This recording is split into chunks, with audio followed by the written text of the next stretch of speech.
YouTube, what the crap's going on? HeirofCarthage here, and in my last recording my mic was kind of sitting slightly to the side. This time I've put it straight in front of me and I kind of have it in like interview mode, and sorry, I'm actually touching the mic right now trying to get it turned just a little, so sorry if it made a little noise. Anyway, yeah, I'm just trying to find the best positioning. I've never had a standalone mic. I've always had like a boom mic on the end of my headphones, so I am still getting used to it, but overall the sound quality sounds so much improved, and I have a lot more options and there's a lot more settings. So again, if we feel like we're not there yet, I'm quite certain we can get there, and very happy with the way this goes. But now it's sitting right in front of me, though I still can see my screen, so that makes it handy. Anyway, where I left off, it was winter time, and we were basically just trying to wait out the winter in true Greek fashion here, and get the opportunity to go after our opponents once the summer has rolled around. There are some Spartans here that we need to catch. They're going to get away because they are in forced march and they can continue to retreat. I will continue to try and ruin them here with military sabotage, and hopefully eventually they'll actually get stopped. Actually, I should have poisoned them and then attack. I'm doing this in the wrong order. I will have to try and correct that on the next turn. My bad. I sometimes forget what the best order is for that kind of thing. So like right here, for instance, I think I need to do military subversion first, and then it will stop them where they can't retreat, and then I should be able to attack them. Yes, this is the proper way to do it. I apologize for a moment ago. Yeah, I don't think you watch my videos because I'm a perfect player at this game. That should be very apparent by this point. Sometimes painfully apparent.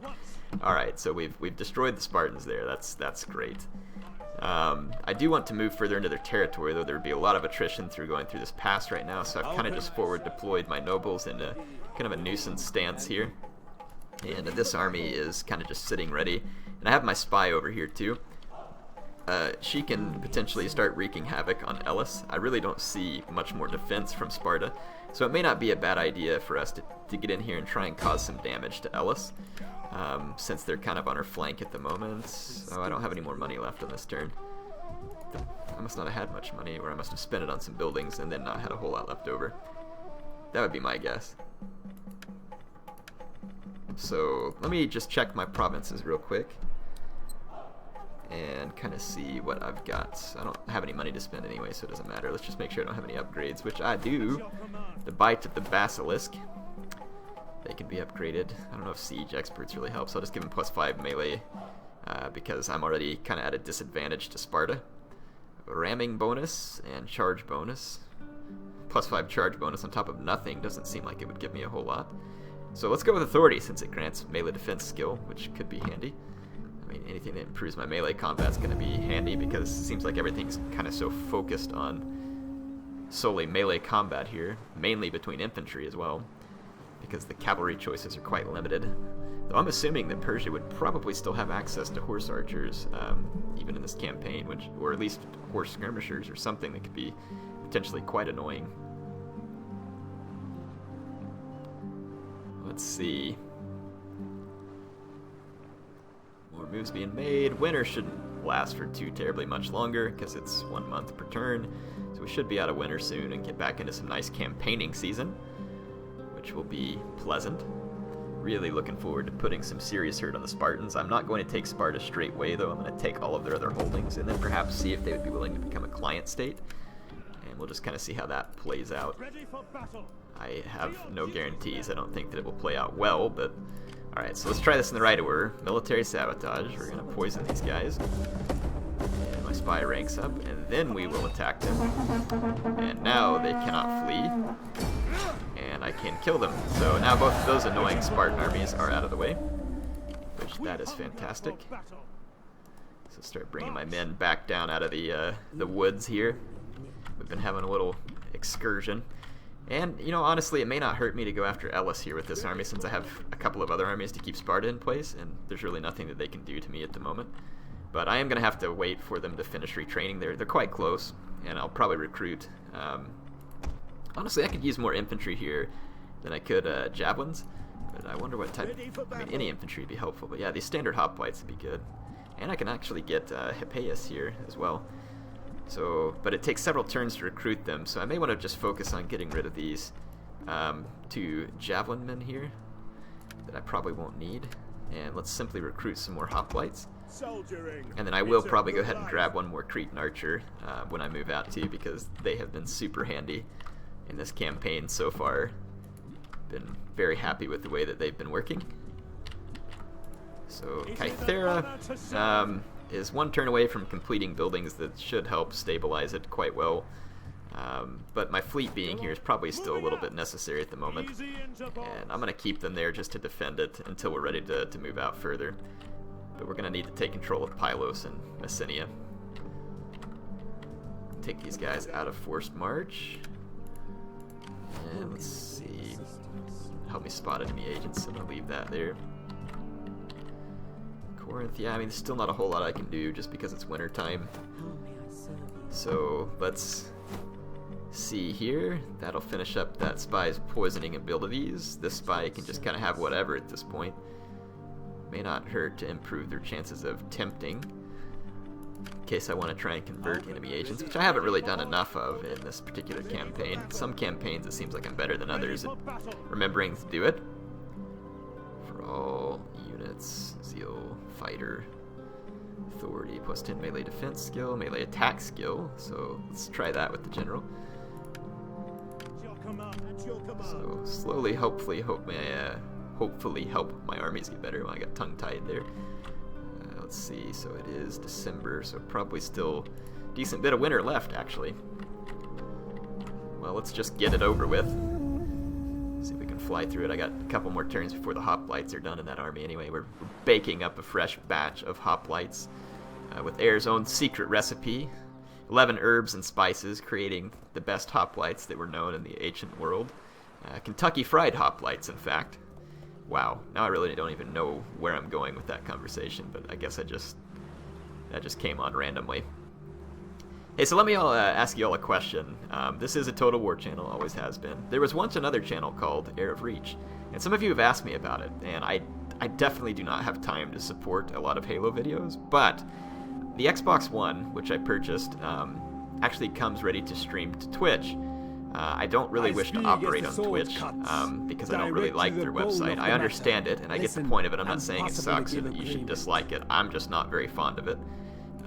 In any case, what I'm getting at is I can take those videos from Twitch and then upload them to YouTube. So if you want to see it, again, I'm not promising like a series of Halo videos. And for those who love Total War, don't start freaking out. I'm not going to like switch what kind of videos I'm doing here. I'm just saying that I play Halo from time to time anyway, like online battles and stuff. So if you'd like me to, I can set it up and try and just record a couple of those games here and there on Twitch and then upload them for you to YouTube. It wouldn't be anything special, but again, if it's just, you know, I'm going to play it anyway, it's not taking time away from what I'm doing. You know, sometimes I just sit down and play a match of Halo before I go to bed. So just offering that there in case you're interested. You don't have to be interested, and it's not going to hurt my feelings if you're like, no! And we'll just kind of see what the general feel is from folks. I'm going to move this army back up here because the Corinthians have landed in Macedonian territory. I want to go support the Macedonians. So let's see. So yeah, just let me know what you think. Again, not promising some series or a ton of episodes or anything else like that. I'm just saying that it's something I could try and do if you would enjoy it. And again, for those of you who it's not your thing, don't worry. It's not going to be forced on you. It's not going to be a frequent thing, so no need to panic. But yeah, that's just kind of the plan that I had in mind, and again, I'll just listen to your thoughts there. So we've moved our armies what we can for now, at least. This one's in forced march, but it's protected in front by this one. And we're going to take this army against Elis. This army is going to go back and help double back against Corinthos. No upgrades there. Let's just see if there's any helpful buildings to throw down. Just kind of run through here real quick. This one will definitely be helpful. Takes a lot of my money to do those, but it's like kind of a why not scenario. And then this outskirts could technically be upgraded. 125, wealth from commerce, wealth from commerce, wealth from mining or industry. Yeah, I'm not worried about those right at the moment yet either. Nothing else here to be important or done of any significant importance. We should be able to get into some combat on the next turn or two, and that is what I will be hoping for. Corinth is kind of like all over the board here. Again, don't even know how they can afford to field any armies, but whatever, it'll make things fun. There hasn't been a whole lot of very decisive engagements. That one that I just fought against Sparta was probably the most involved engagement that I've been in yet from a military combat standpoint. The Spartans are better than my troops, without almost any exception. Fortunately, though, I have the great privilege of being a human, and hopefully being able to select my army better than the AI, which they had a pretty decent army, actually, when they faced me. Men of many things. We can put aside I guess you swords can have military access. Just leave me alone. Alright, so we finished Ionic Order, and we're going to continue our research. Let's sponsor an athlete. And let's head back out of this map, get back down in here. So I've completed my retraining and the training of the hoplites, again, fresh from the deep fryer. Southern fried hoplites, if you will. Okay, I'm really going to stop, I promise. Let's just get my Cretan archers, and let's just get Heir on the road here. So, alright, we're going to go attack Olympia.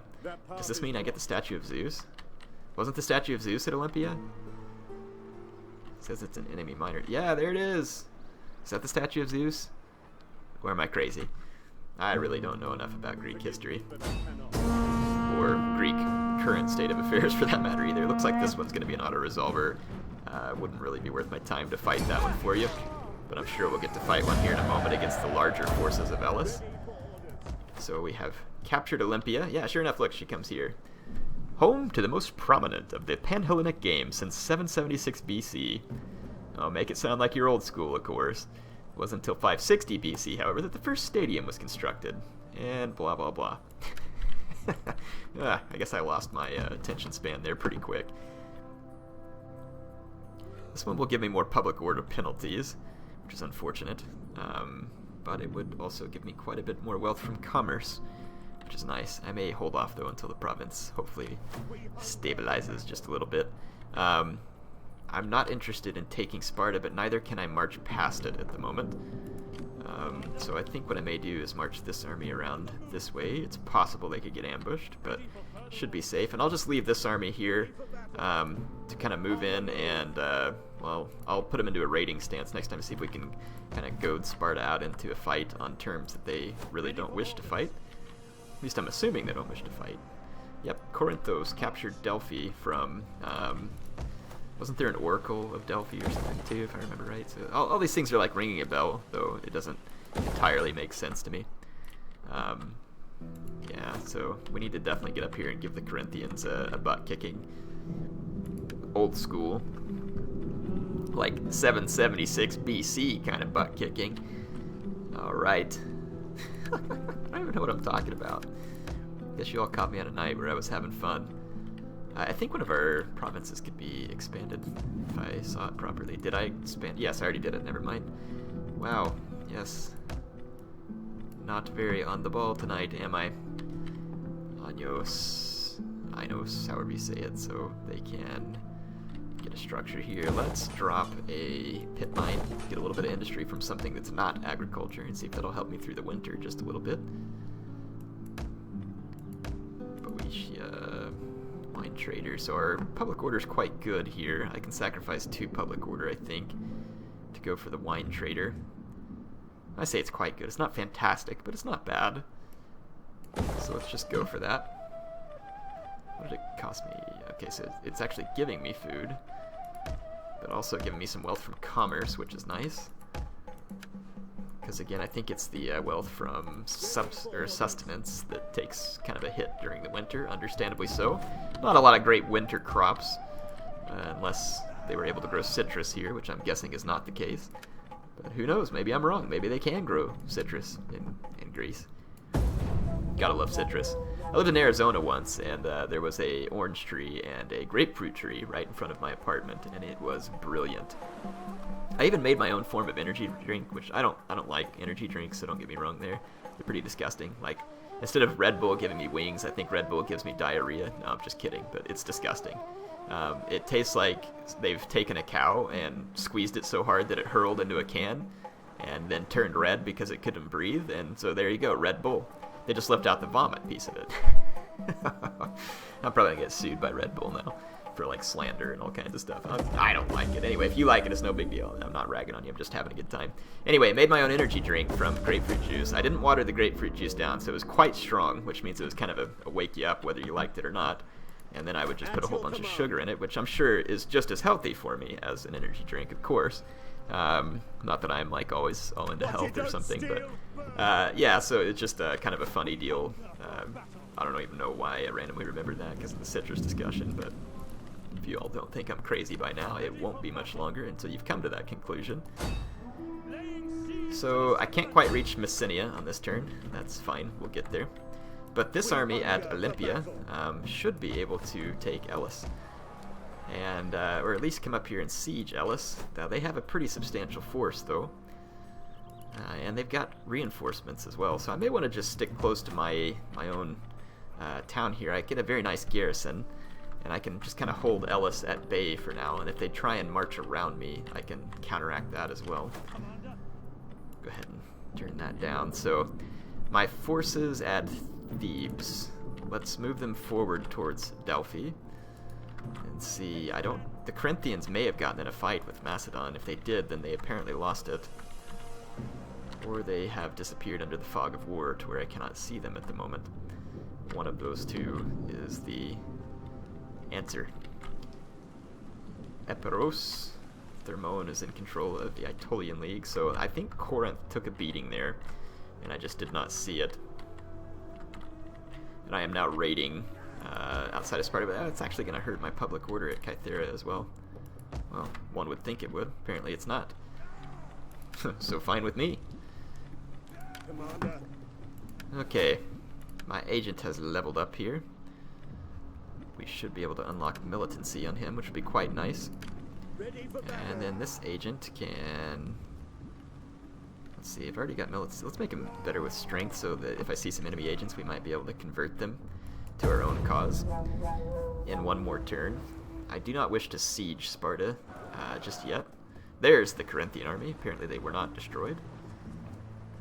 They have made a resurgence, but we will track them down and destroy them. Enemies are definitely reeling at the moment, which is fortunate because I'm not sure that I did the best job militarily speaking from the beginning of this campaign, but it wasn't bad. Okay, let's see here. Alright, so mission failed. I usually fail at something. Gotta fail sometimes. Alright, let's attack the Spartans here. And although the Spartans do not have a very sizable force, this is probably the only fight that I have time for, I think, remaining in the battle. So let's fight this. This ought to be a pretty sound thrashing. They do have a Royal Spartan unit and some Spartan hoplites, both of which are quite superior to anything that I'm fielding. Picked hoplites could probably hold their own, though I would assume that the Spartan hoplites are going to be better. And let's see. So we should be able to completely surround the Spartans as well. And that sounds good. I'll bring my cav in from either flank here. And let's put a couple of missile infantry on each side as well. Yes, Commander! Your orders? And there we go. And let's support each Hippias with a militia hoplite. Actually, let's put them up front there. And then my picked hoplites. Ready! There we go. General! And let's get things kicked off here. Go ahead and move up. The Spartans are in the town center. Just go ahead and start pulling all my units up. I can reform them as needed. Just get them all moving towards the town center. So, yep. Spartans are completely surrounded. Let's take a look at town here. Apparently my men have been doing a little torching here. I guess this is probably in preparation for the release of Attila, where we will be pleased to see dynamic fire spreading all over the map. It really was quite amazing when I saw it at a CA event in San Francisco back in September. So it really did look very nice. Some of you have asked me if I'm excited for Attila. I certainly am. It looks like a very good game so far. There's a couple of things about it that I'm I wouldn't say upset about, but I think disappointed. There are some changes that they're going to implement in Attila that are really cool. A lot of people have begged for family tree. Now, family tree is not a big deal for me.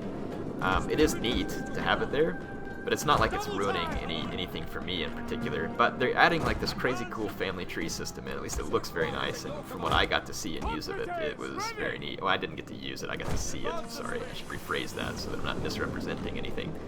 But it is not going to be retrofitted into Rome 2, as far as we know, which, again, in my mind is a little bit disappointing, because these games are pretty much the same thing. Now, obviously, they've done a lot of work developing Attila, but, I mean, it is running off the Rome 2 base, I would assume, engine base, whatever you call it. I don't know what the right words are for it. I'm not a software developer. And again, the fact that I'm not a software developer may help explain why they can't do some of the things that I'm wanting them to do, but then maybe it does not either. I don't know. All I know is that it would be quite neat to see some of the changes made in Attila taken back into Rome. Like, so for instance, the siege battles. Whenever you siege in Attila, over the course of the turns, the grit and the wear and the destruction around the city gets considerably worse. And it kind of shows what it's like to have that city under siege for so terribly long, and just the horrible implications of such. And that would be something really cool to see in Rome 2, because we don't really have that kind of gritty feel all the time in Rome 2. So that again, to me, that would just be something that I think is pretty neat. But yeah, we're not going to get it apparently. Now, maybe we will. I don't know. Here's for holding out on the hope, right? I mean, why not? It's okay to hope. Don't know anything wrong with that. So, but yeah, I am excited for Attila. It looks very nice. I think it's going to be fun to play. It's not my favorite time period from history, but it is a fun one. And the Huns are playable too. We learned that not too long ago, so that's also very exciting. And I really would like to do a campaign with the Huns, but I don't know. I'll kind of see what we're gonna do campaign-wise. I don't really know that I've made that decision yet, so and I'm sure that I'll let you all have a vote on it too, if you want, or I can just make the decision if you all want me to just surprise you with whatever. Okay, so my Hippias have gotten into the Helot javelin men, so let's cease fire with my own archers here. No need to kill my own men. And then over here, the Spartans are just kind of going headlong into my men, which are in phalanx. So it's going to be a pretty long grind-out fight. And what I'm waiting to do is honestly just kill the Spartan skirmishers back here, and then just bring in my my skirmishers right behind their men and open fire. And I'll just make sure that they can't get to my skirmishers by protecting them this way. So we should be ready to get things done here. Let's keep all these units out of the way. Yeah, this is what I expected. So when I got behind the Spartans, they threw a couple of units out trying to intercept my archers. I figured they may try that, so just intercept them with a couple more hoplites. My archers are now in position, and we should be able to open fire on the Royal Spartans, who have not lost a single man, have made 16 kills, which is pretty impressive. You can go ahead and not go back there and get all bunched up. I'd prefer if you stay in the open where we can maximize the pain and suffering of the Spartans here. Missiles ready and waiting. Now! And let's bring yet more archers in. Advance at speed. And one more unit here. There we go. So we're going to really just step it up here and start firing into the back of the Spartans, and it definitely should have an impact on them. My men are losing quite decisively here. Losing men very quickly, actually, considering it's all hoplite combat here, but the Spartans are going to suffer quite badly here. No shoes and no armor on the back for these Spartan youths here is definitely going to be a bad deal. Let's just start targeting at will into the enemy Spartans. I'm just going to let my archers utterly and completely slay the enemy troops here. I am losing a lot of hoplites, but this is just kind of fun for me to shoot these Spartans to death while they're pinned in the front. They're definitely superior to my men, and you can see how decisively they were winning that engagement. Yeah, it is not going to last. You can see already the pile of bodies back here that's being stacked up from horrendous amounts of archer fire into the rear of the Spartan units. Oh yeah, definitely taking a toll. So that did not take long, and these were not particularly powerful archers, nor do they have particularly great reload or anything else like that, so you can see how painful firing into the rear of enemy infantry that's engaged is. Definitely going to be a bad deal for them. But a good deal for me. is dead. So, Spartans are dead. We've taken their city, and that is going to be all the time that I have for this episode. We're going to wrap it up there. I know it wasn't a very decisive engagement per se, but it looks like we have a couple of good ones coming soon. We're going to have to siege Sparta if they will not relent. I'm hoping they'll relent, and it might be my first diplomatic victory of the campaign. It was kind of a diplomatic victory to pair up with Epirus and Macedon as well. Anyway, hope you all enjoyed it. Heir of Carthage signing off, and I will see you back soon in the Athens campaign.